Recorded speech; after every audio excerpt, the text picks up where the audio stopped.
History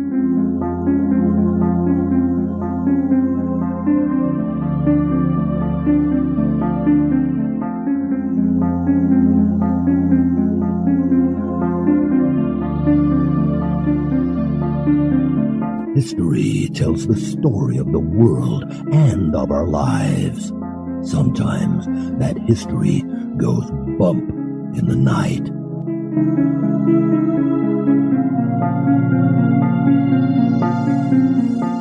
Broadcasting from the center of Oddity and the supernatural in Central Florida, it's the History Goes Bump podcast. Hello, you spooktacular people. Welcome to this 491st episode of the History Goes Bump podcast. Ghost Tours for the Theater of the Mind. I am your host, Diane. And this is Kelly. Kelly, on this episode, we're doing a location that was suggested by our listener, Anna Frias, and that's the Glen Tavern Inn over there in California. Before we get into that, we want to welcome into the spooktacular crew, Oliver and Cassandra. Thank you for joining us in our Facebook group. And now, this moment in Oddity.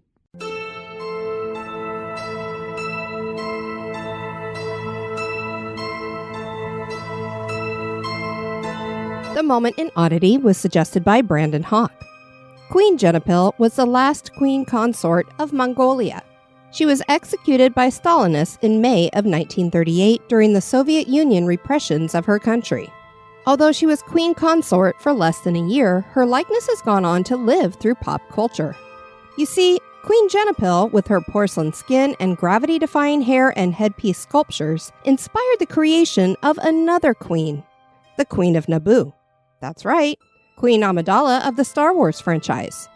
Actress Natalie Portman portrayed the iconic character, first appearing in The Phantom Menace. Queen Amidala's garments also heavily mimic those of the Mongolian queen. The dress, representative of Naboo tradition, becomes a statement piece throughout the film series. Although Queen Genepil was nearly redacted from history, the fact that she inspired the style of a pop culture character that the whole world is familiar with certainly is odd.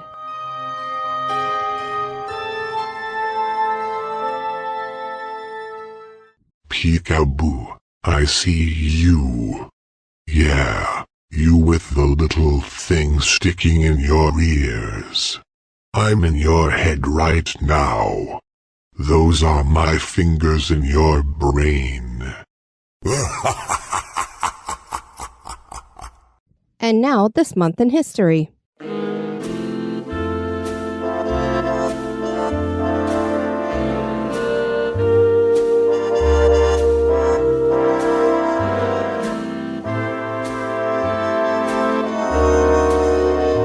In the month of June, on the 24th in 1895, William Harrison Jack Dempsey was born in Manassas, Colorado. He was born to Mary and Hiram Dempsey and was part Irish and Cherokee according to self-proclaimed ancestry. During his younger years, Jack worked as a farmhand, miner, and cowboy around Colorado and Utah. At the time, Dempsey's older brother earned extra money as a prizefighter. His brother was the one to truly teach Jack how to fight. From 1911 to 1916, Dempsey traveled between mining towns to box pickup fights anywhere the offer arose. He also began going by the boxing name of Kid Blackie. In 1914, Jack's prize-fighting brother Bernie, who fought under the name of Jack Dempsey, fell ill, and Kid Blackie offered to fill in for him. William Harrison Jack Dempsey won the fight handily, fighting under his brother's boxing name, and he never relinquished the moniker going forward. His biggest step into boxing fame occurred on Independence Day in 1919. Jack Dempsey took on world heavyweight champion Jess Willard. The champion, standing at 6 feet 6 inches and weighing in at 245 pounds, was a formidable opponent to the 6 foot 1 inch, 187-pound Dempsey. However, Jack's quickness and boxing style left his opponent defeated in the third round, declaring Jack Dempsey the new world heavyweight champion. Dempsey successfully defended his heavyweight title 5 times over the next 6 years, in what is considered one of the greatest runs in boxing history.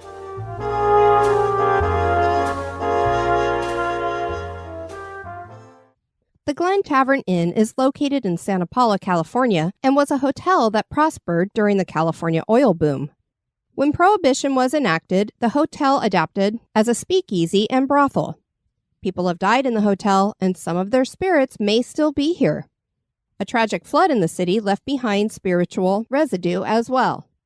Join us as we share the history and hauntings connected to and inside of the Glen Tavern Inn.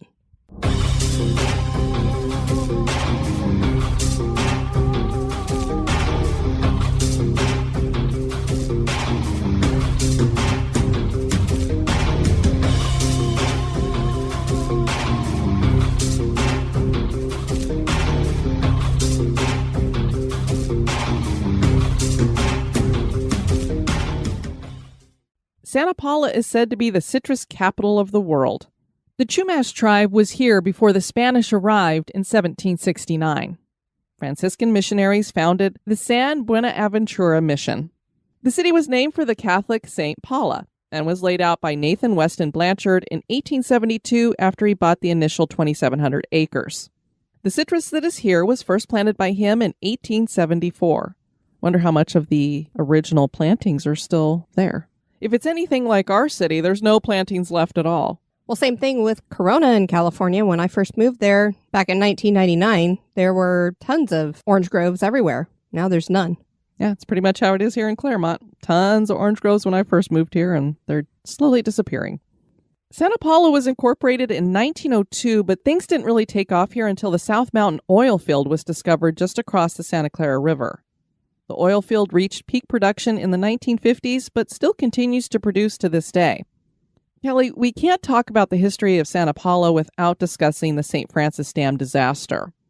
The St. Francis Dam was started in August of 1924, and it wouldn't hold for long. The dam was completed in May of 1926, and less than 2 years later, on March 12, 1928, it broke in the middle of the night. You can't have a worse time to have something like this happen in the middle of the night when everybody's sleeping. Yeah, definitely not. And of course, they don't have some emergency broadcast system back in the 20s.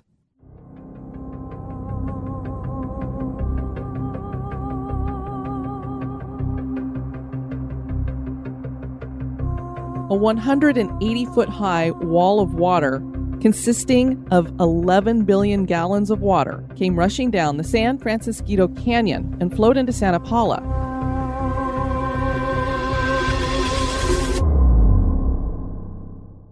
Killing at least 431 people, but estimates are as high as into the 600s. The flow of water went on for 4 hours and traveled 55 miles until it reached the Pacific Ocean.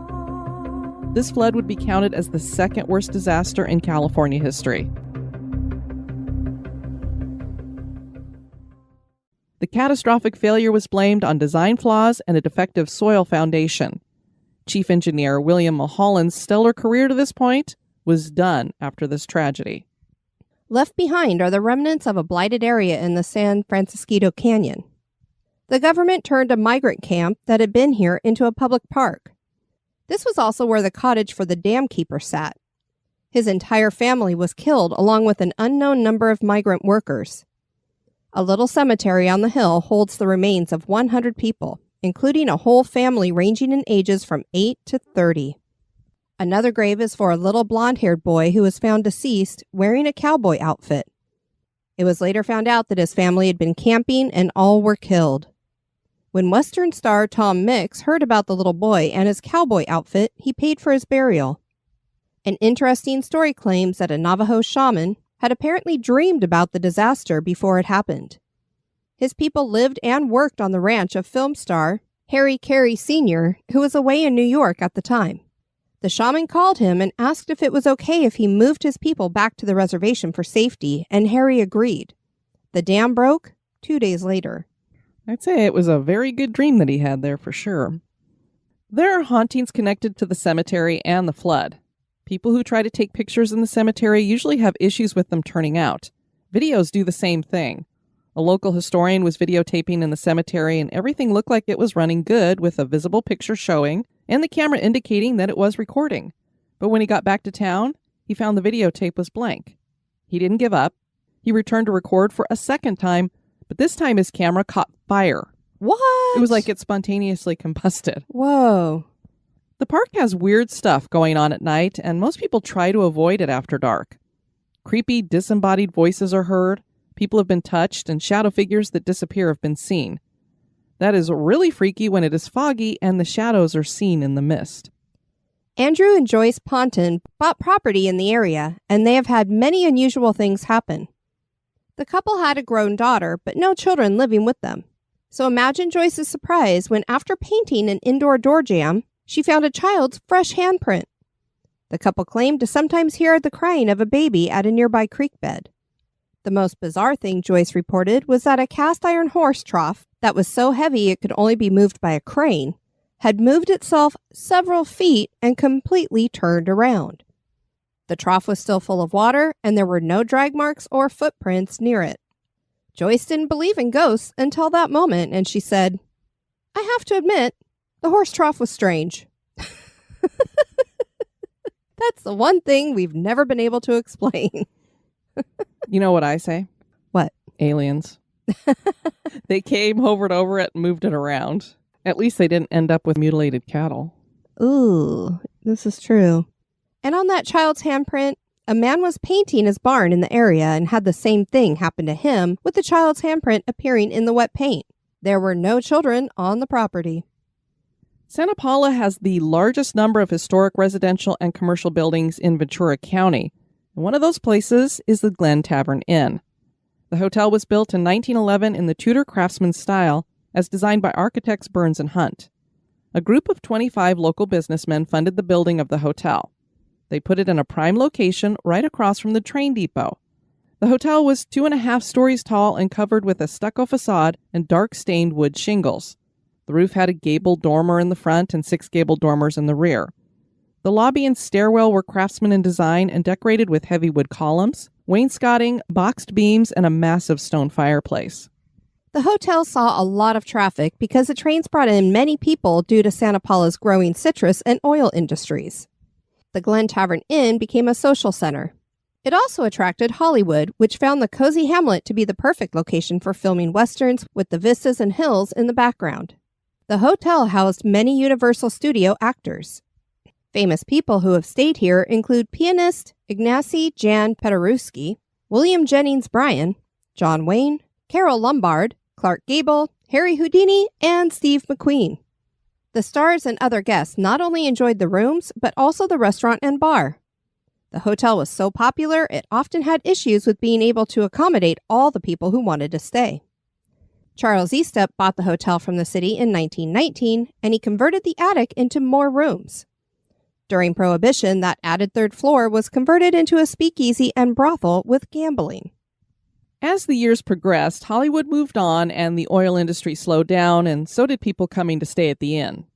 During World War II, the government was using Port Hueneme as a temporary wartime naval base. They needed more space to house people, and they leased the Glen Tavern Inn from Estep so they could convert it into a woman's dormitory. This started in 1943 and continued through 1946. Hey, Kelly, you want to go down a rabbit hole? You first. Hello? Hello? Yes, I'm down here in the rabbit hole, and I've brought you with me. The father of Port Hueneme was Thomas Robert Bard. He was a founder of the Union Oil Company, which was headquartered in Santa Paula.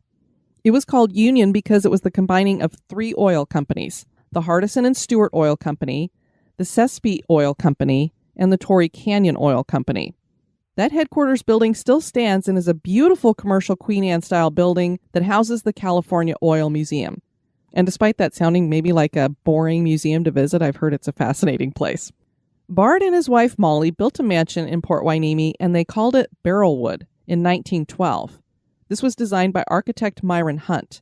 Unfortunately, Bard died in 1915. Molly stayed at the mansion until she passed in the 1930s, and the home eventually became an officers' club for the new naval base.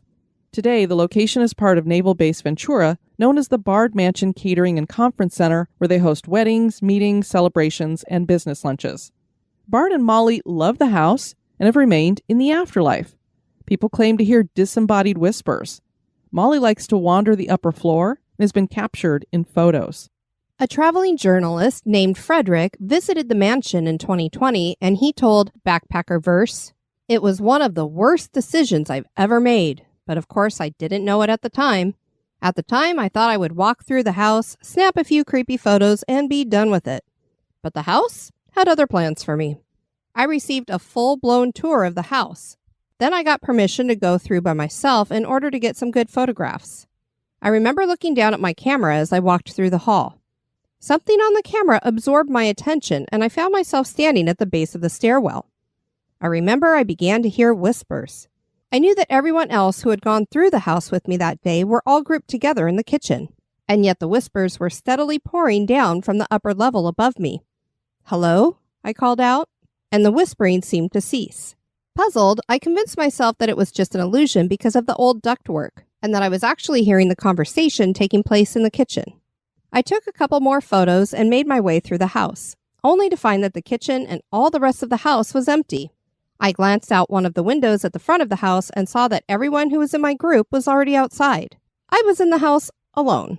So when I went back to the staircase and continued to hear the whispering, I became thoroughly creeped out. I looked up the landing and yelped out loud when I heard one of the stairs creak under the weight of something I couldn't see.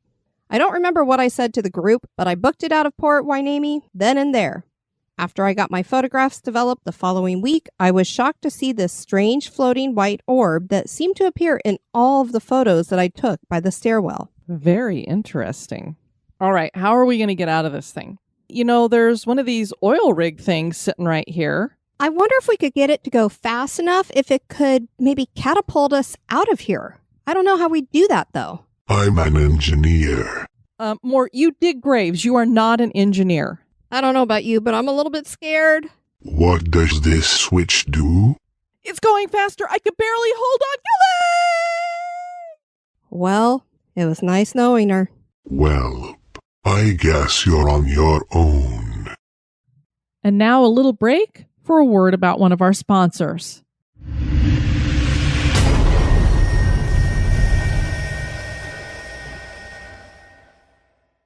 The glory days for the inn seemed over as the train depot closed down in the 1960s. Economic development bypassed the inn and ownership started shuffling. Eventually, it became a glorified flophouse and started deteriorating. Genet Investment Group came along in 2005, and they envisioned bringing the inn back to its former glory, and they spent 2 years renovating.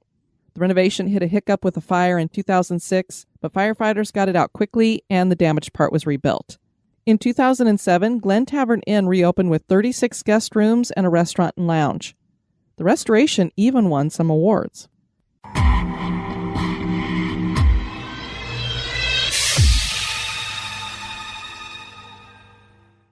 The Glen Tavern Inn is reputedly quite haunted and has been featured on many paranormal programs, including The Dead Files and Ghost Adventures. What is responsible for this activity? Stories are told around town that a cowboy was shot in the head after playing poker at the inn. He had been the big winner and taken all of another cowboy's weekly wages. That cowboy was angry because he thought the other man had cheated, and so he followed the big winner to his room and shot him. The hotel claims to have found evidence to support this story.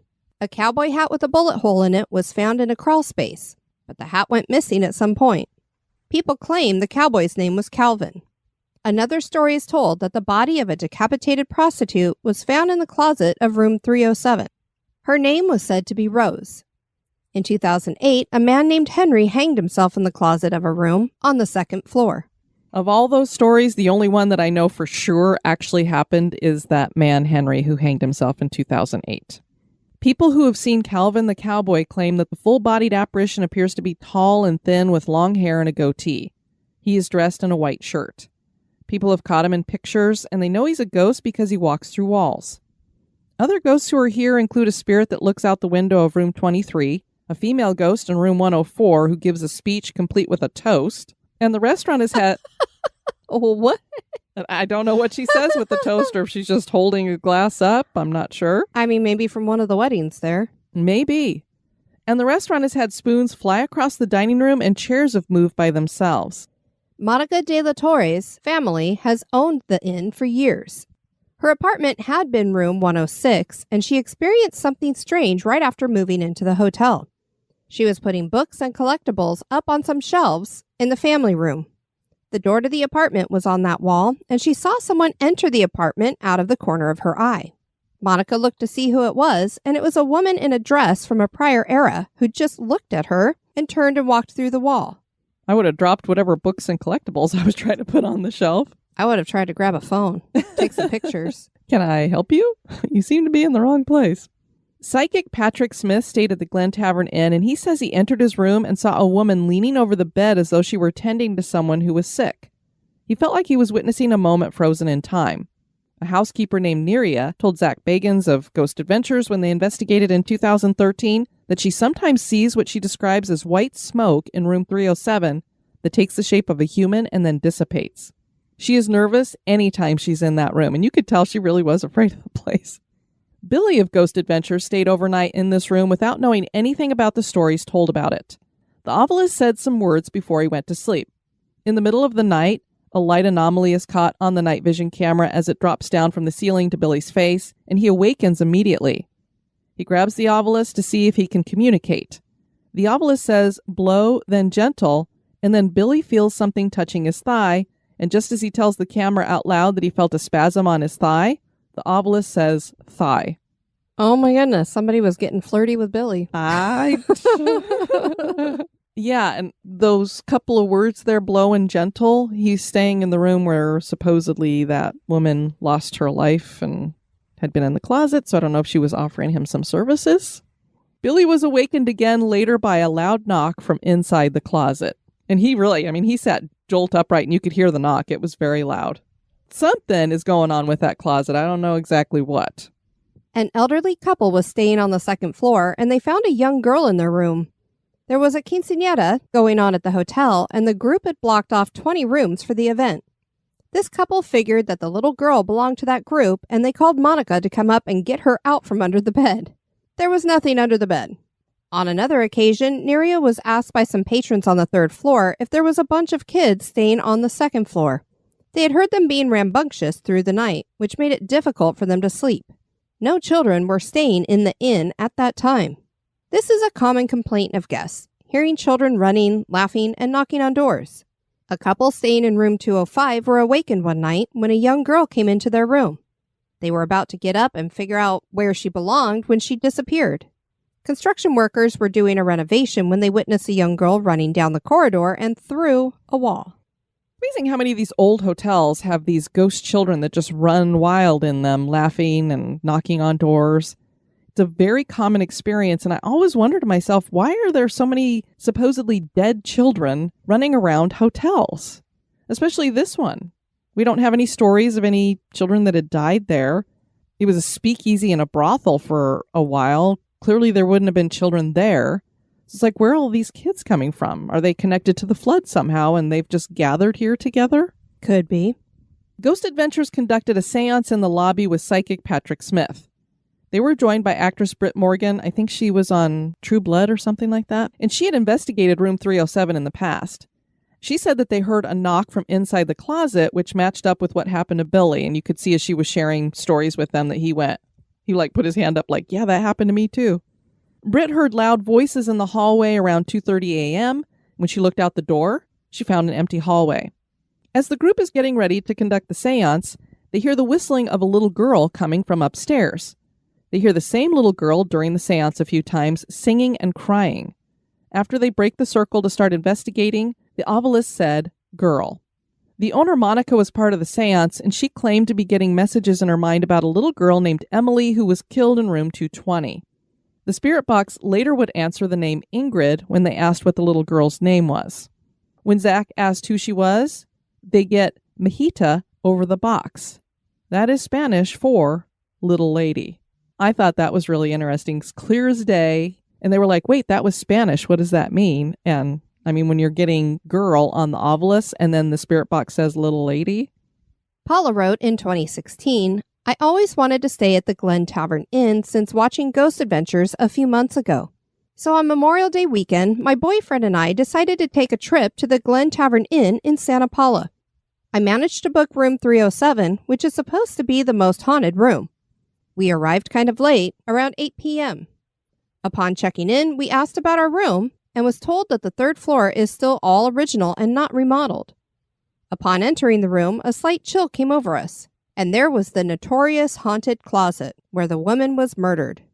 I eventually fell asleep while my boyfriend continued to hear noises coming from the haunted closet for about 30 minutes. The room was clean, staff very friendly, and I think we will be returning to the Glen Tavern Inn at some point soon. In the AM, we went into the closet and I managed to get some very creepy EVPs that blew us away. If you're looking for a hotel and cemetery to ghost hunt, it's worth your while to request room 307. I also caught a couple of orbs. One on floor 3 and the other at the top of the stairwell on floor 3 heading down to the second floor. Jack Osborne brought his mom Sharon along to investigate the Glen Tavern Inn for an episode of Night of Terror. The big news coming out of that was that Sharon was hospitalized while filming the show. Apparently, she passed out. Nobody is sure why.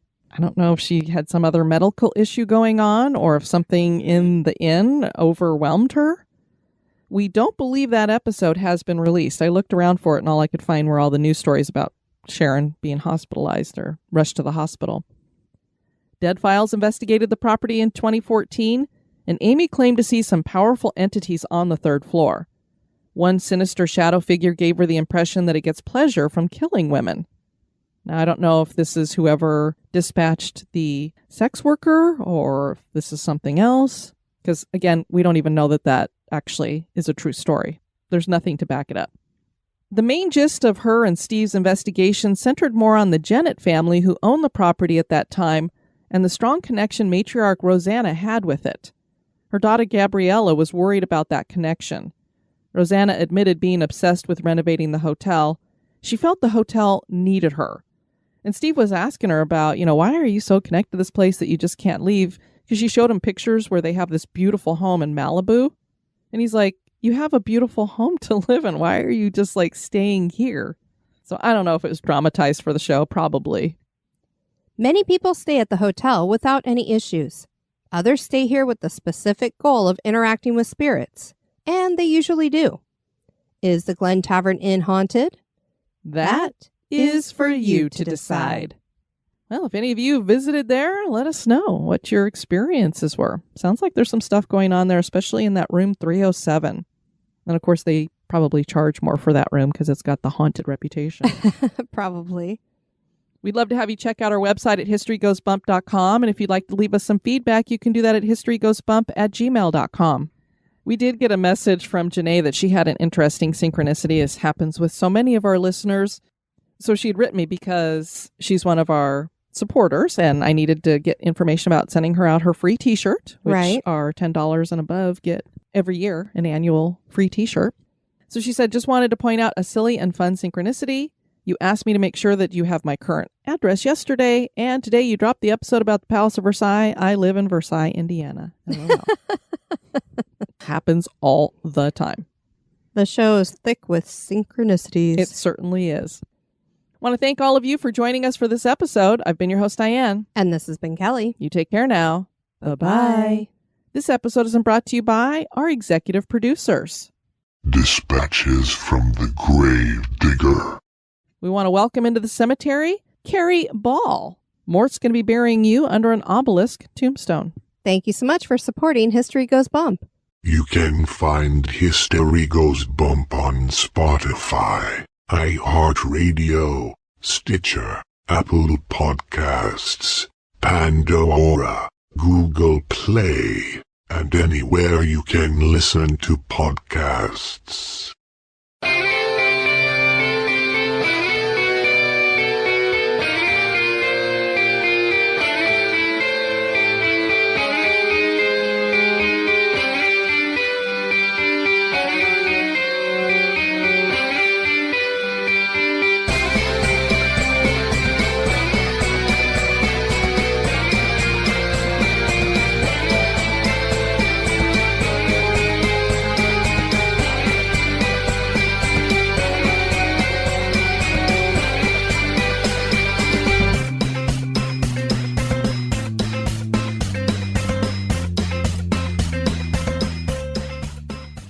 Franciscan missionaries founded the San Buenaventure Mission. San Buenaventure Mission. The city was named the San Buenaventura Mission. Little typo there. Just a little typo. And I'm like, what's a Nissan? Nissan? Mission? I don't know. Be a special word. Maybe it was a miss definitely of the typed key. by a special person. Oh, well, you are very special. They came, hovered over it, and moved it around. Them and their hovering while they're hovering.